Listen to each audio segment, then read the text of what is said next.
दोस्तों आज की इस वीडियो में हम बिहार डीएलएड एंट्रेंस एग्जाम 2024 के लिए इंग्लिश के most important topic subject verb agreement करने वाले हैं। और ये टॉपिक दोस्तों आपका सिलेबस में भी दिया गया है। और इस टॉपिक से दोस्तों पिछले साल आपके एग्जाम में हर शिफ्ट में 2 से 3 क्वेश्चंस पूछे गए थे। तो विथ प्रूफ आज की इस वीडियो में आपको शो करूंगा कि क्या क्वेश्चंस पूछे गए थे या नहीं पूछे गए थे। और इस वीडियो में दोस्तों हम सब्जेक्ट वर्ब एग्रीमेंट ये जो टॉपिक है इसको कंप्लीट करने वाले हैं। सबसे पहले मैं आपको शो कर देता हूं सिलेबस में। देखिए सब्जेक्ट वर्ब एग्रीमेंट ये टॉपिक आपका सिलेबस में दिया गया है। और साथ ही साथ मैं आपको ऑल टॉपिक बता देता हूं जिस टॉपिक से आपके एग्जाम में इंग्लिश के क्वेश्चंस पूछे गए थे। नोट कर लीजिएगा, मुझे याद हो गया है। देखिए सब्जेक्ट वर्ब एग्रीमेंट से क्वेश्चंस पूछे गए थे, कंडीशनल सेंटेंसेस से क्वेश्चन पूछे गए थे, क्लॉजेस वही होता है। उसके बाद दोस्तों फ्रेजेस एंड आइटम्स, इससे क्वेश्चंस ज्यादातर पूछे गए थे, 3-3 क्वेश्चन हर शिफ्ट में। उसके बाद दोस्तों प्रीपोजिशन से क्वेश्चन आए थे। उसके बाद दोस्तों पंक्चुएशन मार्क से क्वेश्चन आए थे, सिंबल से आए थे, ठीक ना।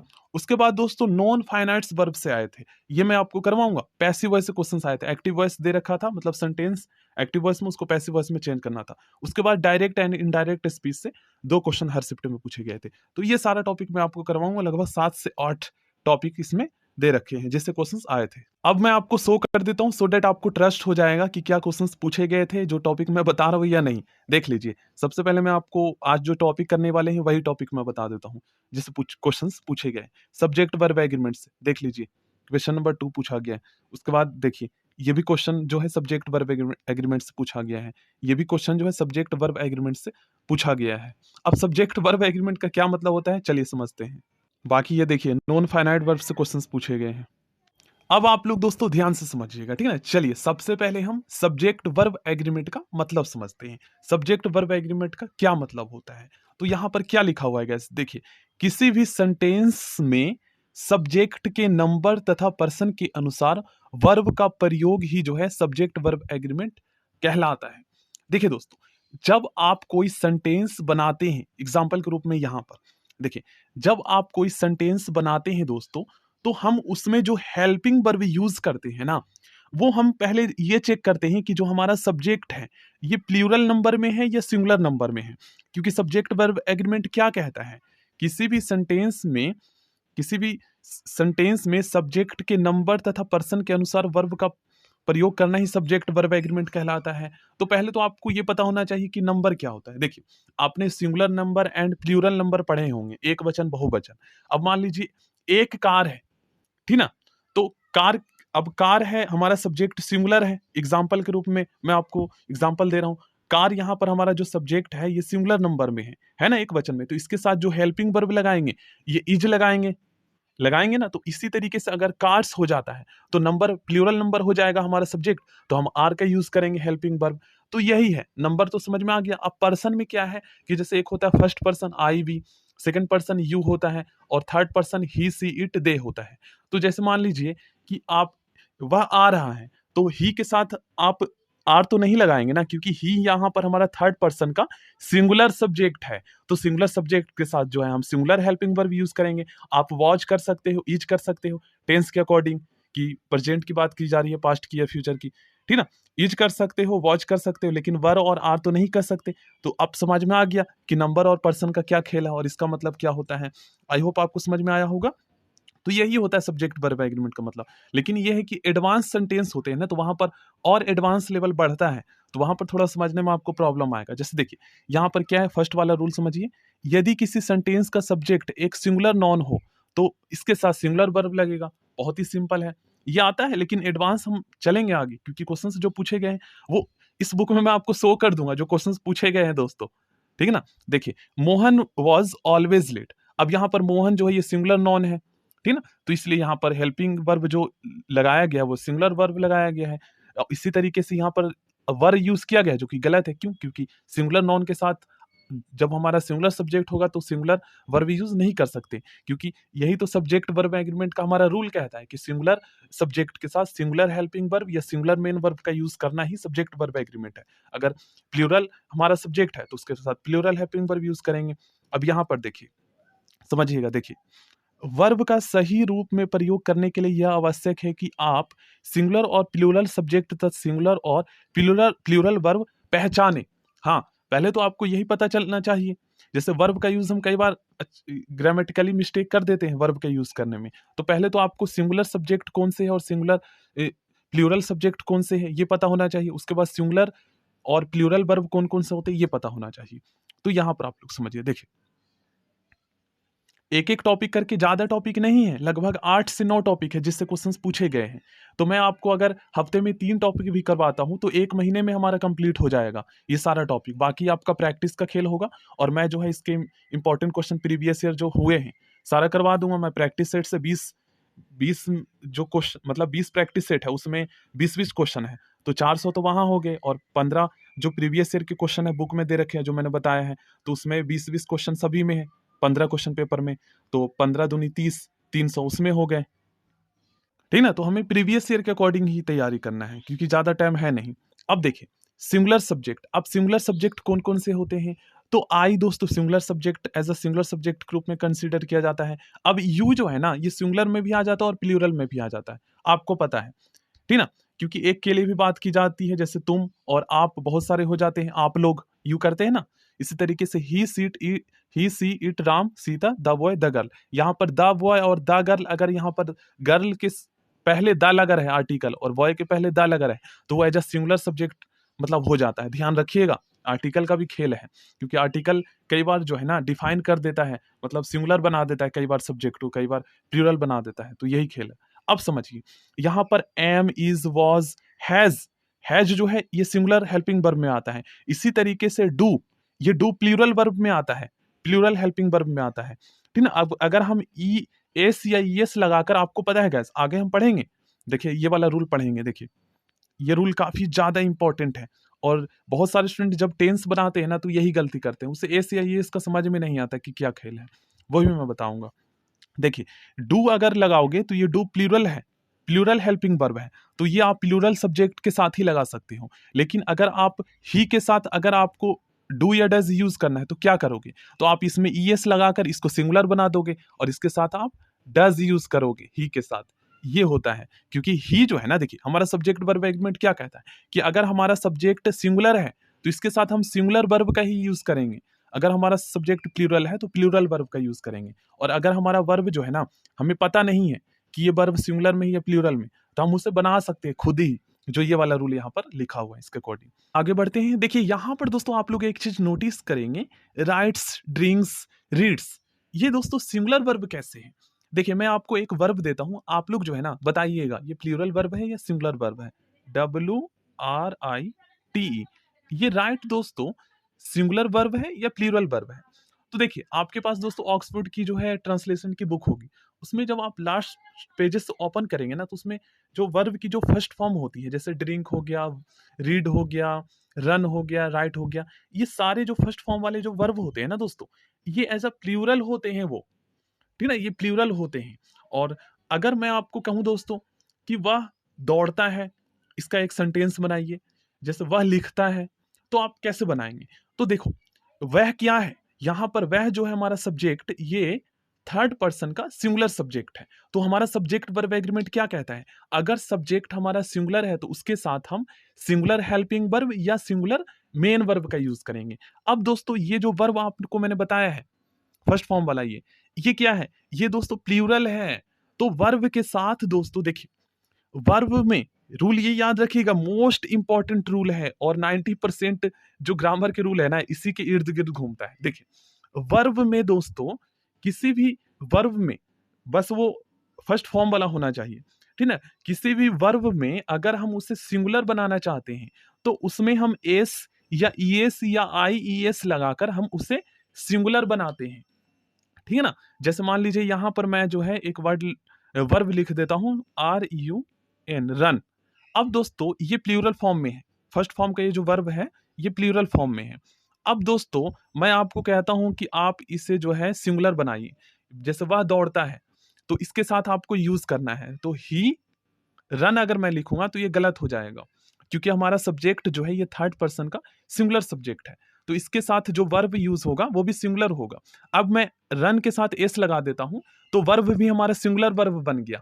तो आपको समझ में आ गया ना, मैं कहना ये चाहता हूं कि वर्ब की फर्स्ट फॉर्म में दोस्तों एस या ईएस या आईएस लगाकर उसे हम सिंगुलर बनाते हैं, ये ध्यान में रखिएगा। अब ये हमारा सेंटेंस जो है ना, ये बिल्कुल सही हो गया। अगर मैं थर्ड पर्सन का एक प्लूरल सब्जेक्ट दे देता हूं, जैसे THEY, दे। अब मैं एक सेंटेंस बोलता हूं, जैसे वे लोग खेलते हैं या वे खेलते हैं। तो अब आप इसके साथ कौन सा वर्ब लगाएंगे? जैसे प्ले तो लगाएंगे ही, तो ये सिंगुलर में होगा या प्लूरल में होगा? तो बस आपको चेक करना है कि हमारा सब्जेक्ट कौन सा है। थर्ड पर्सन का ये प्लूरल सब्जेक्ट है, तो इसके साथ जो हम वर्ब लगाएंगे वो भी हमारा प्लूरल ही आएगा। तो यहाँ पर देखिए, वर्ब की जो फर्स्ट फॉर्म होता है ये ऑलरेडी प्लूरल में होता है, तो इसको चेंज करने की जरूरत नहीं है। ये बिल्कुल ग्रामेटिकली ये सेंटेंस बिल्कुल हमारा सही है। अगर वहीं पर अगर वह खेलता है, तो ही के साथ फिर आपको एस लगाकर प्लेस बनाना होता है इसको, ठीक ना? चेंज करना होता है वर्ब को भी सिंगुलर में। आई होप आपको समझ में आया होगा। लेकिन दोस्तों आई के साथ क्या है ना, आई जो प्रोनाउन है ये एज अ सिंगुलर सब्जेक्ट के रूप में ही किसी भी सेंटेंस में प्रयोग किया जाता है। लेकिन दोस्तों इसके साथ जो वर्ब यूज होते हैं ना, ये सिंगुलर और प्लूरल दोनों होते हैं। तो यहाँ पर थोड़ा सा आपको ध्यान में रखना होगा। जैसे आई के साथ आई आपको पता है as a singular subject, singular pronoun होता है, सिंगुलर सब्जेक्ट के रूप में यूज करते हैं। तो सिंगुलर हेल्पिंग वर्ब यहाँ पर यूज किया गया है, ये सेंटेंस सही है। इस तरीके से I was a student, tense के अकॉर्डिंग यहाँ पर हेल्पिंग वर्ब चेंज हो रहा है, आई के साथ यहाँ पर वॉज यूज हुआ है। अब दोस्तों आई के साथ आप वर यूज नहीं कर सकते, कुछ चीज आपको याद भी रखना होता है, ठीक है। अब देखिए हेल्पिंग वर्ब हैव है, तो आई के साथ यहाँ पर हैव यूज हुआ है, तो हैज यूज नहीं होता आई के साथ, ये भी ध्यान रखिएगा। ये तो ये इतना याद कर ही लेंगे आप लोग। अब आई के साथ दोस्तों राइट, अब देखिए ये राइट जो है ये दोस्तों आपको पता है ये मेन वर्ब है। तो मेन वर्ब, अब दोस्तों आप कहेंगे कि सर आपने तो सब्जेक्ट वर्ब एग्रीमेंट में हमें ये बताया है कि अगर हमारा सब्जेक्ट जो है, अगर हमारा सब्जेक्ट सिंगुलर है, तो इसके साथ जो हम वर्ब यूज करेंगे ये भी सिंगुलर करेंगे। अगर हमारा सब्जेक्ट अगर हमारा जो सब्जेक्ट है ये प्लूरल है, तो इसके साथ जो हम वर्ब यूज करेंगे ये भी प्लूरल होगा। लेकिन दोस्तों आई के साथ ऐसा नहीं होता है, तो इतना तो आपको याद करना ही होगा, ठीक ना, कुछ रूल। तो आई के साथ ध्यान रखिएगा, जब भी मेन वर्ब अगर यूज होता है तो वो हमेशा प्लूरल में होगा, ठीक है ना, प्लूरल में होगा। जैसे I read, I run, I right, I walk, S मत लगाना, ठीक है ना, प्लूरल मेन वर्ब यूज होगा। चलिए आगे बढ़ते हैं। देखिए यू का प्रयोग तो आपको पता ही है, एज अ सिंगुलर सब्जेक्ट के रूप में भी होता है, जैसे तुम की बात की जा रही है, एक की बात की जा रही है तो, और आप लोग के लिए भी होता है। तो सेंस के अकॉर्डिंग आपको समझना है, और जब भी आप बोलते हैं, बोलने में भी आपको पता चल जाएगा, अगर हम ज्यादा लोगों की बात की जा रही है, आप लोग की बात कर रहे हैं, तो फिर वहां पर यू के साथ आर लगा दीजिएगा। लेकिन केवल आर लगाने से ही आपका सेंटेंस सही नहीं हो जाता, ग्रामर का यही तो खेल है। अब जैसे देखिए आपके सामने बहुत सारे स्टूडेंट हैं, तो आप बोलोगे यू आर अ स्टूडेंट, लेकिन स्टूडेंट अगर आप बोलोगे तो वो गलत हो जाएगा। यू आर, नहीं नहीं सॉरी, अगर केवल आप ये बोलोगे यू आर स्टूडेंट, केवल आप ये बोलोगे तो गलत हो जाएगा आपका सेंटेंस। अगर ज्यादा स्टूडेंट है आपके सामने, तो केवल अगर आप ये बोलोगे यू आर स्टूडेंट, तो आपका सेंटेंस गलत क्यों होगा? क्योंकि आपने यू, आपका जो सब्जेक्ट है ये बिल्कुल सही है, इसके साथ आपने हेल्पिंग वर्ब जो यूज किया है ये भी सही है, लेकिन जो आपने नॉन यूज किया है ना, वो तो आपका जो नॉन है ये तो सिंगुलर फॉर्म में है, लेकिन स्टूडेंट आपके सामने तो बहुत ज्यादा है, तो उसको भी आपको प्लूरल बनाना होगा, ठीक है। तो उसके साथ आपको एस लगाना होगा एग्जाम्पल के रूप में। जैसे मान लीजिए आप मेरे सामने बहुत सारे इंजीनियर हैं, तो हम बोल रहे हैं आप लोग इंजीनियर हैं, यू आर इंजीनियर, तो केवल मैं ये बोलता हूँ यू आर इंजीनियर तो गलत हो जाएगा, इंजीनियर के साथ एस लगाना होगा, क्योंकि वहां पर बहुत सारे इंजीनियर की बात की जा रही है, तो एस लगाकर जो है ये हमारा सेंटेंस सही हो जाएगा। इसी तरीके से अगर एक स्टूडेंट है, तो मैं यू के साथ तो आपको पता ही है आर लगता ही है हेल्पिंग वर्ब, इस तो लगेगा नहीं एक को डिफाइन करने के लिए, तो यू के साथ तो आर लगाना ही होगा। जैसे मान लीजिए मेरे सामने एक स्टूडेंट है, तो मैं बोलता हूँ यू आर स्टूडेंट, तो यहां पर भी गलत होगा। स्टूडेंट से पहले आपको आर्टिकल लगाकर उसको डिफाइन करना होगा कि एक ही है या दो है। तो देख लीजिए ये है ग्रामर का रूल, एक एक चीज आपको बारीकी से समझना होगा, ठीक है ना। आई होप आपको समझ में आया होगा। तो जो इंपॉर्टेंट रूल है वही मैं आपको बताऊंगा जिससे क्वेश्चंस पूछे गए थे।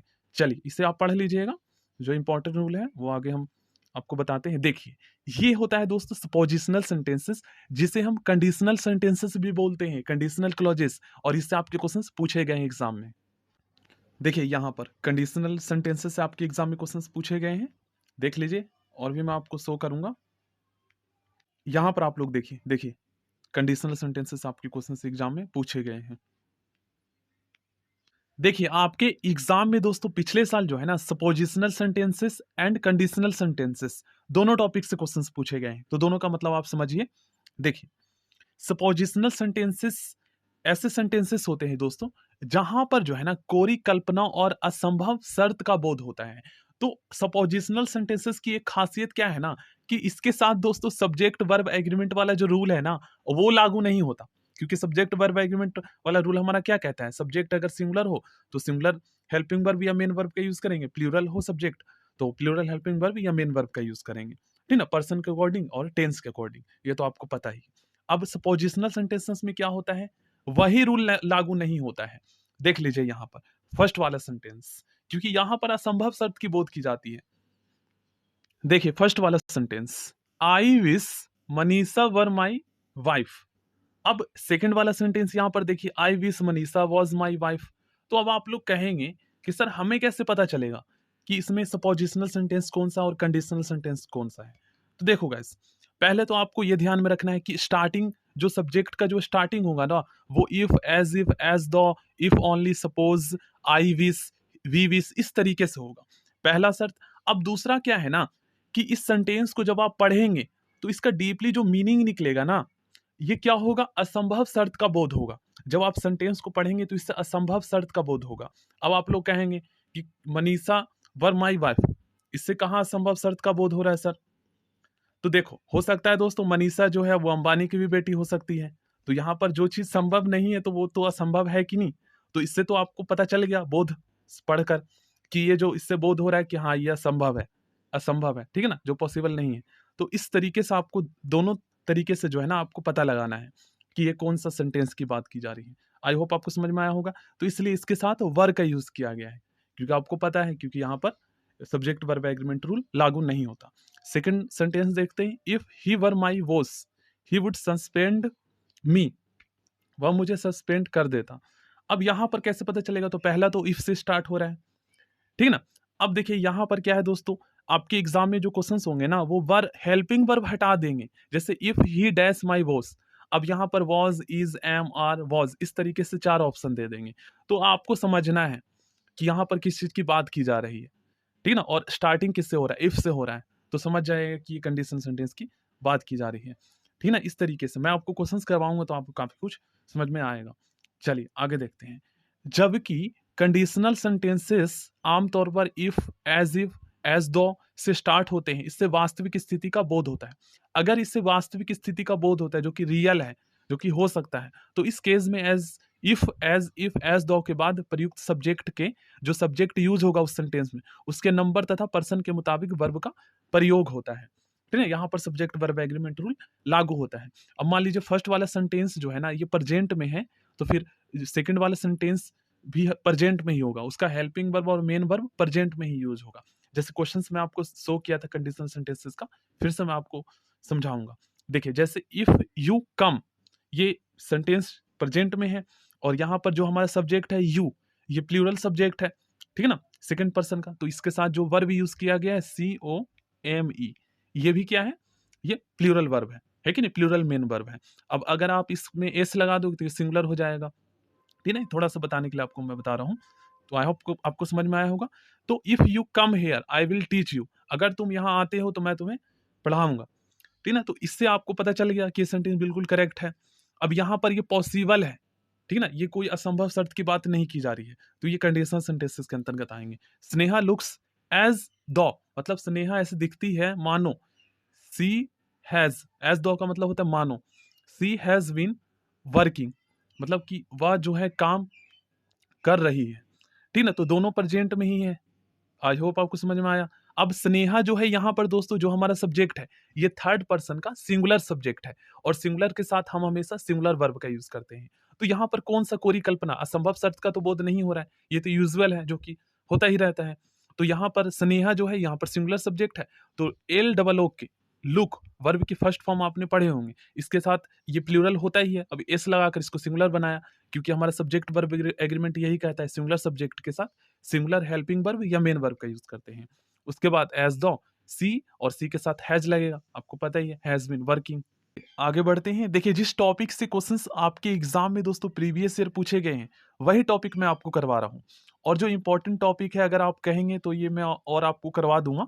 पहले तो हम वही करते हैं।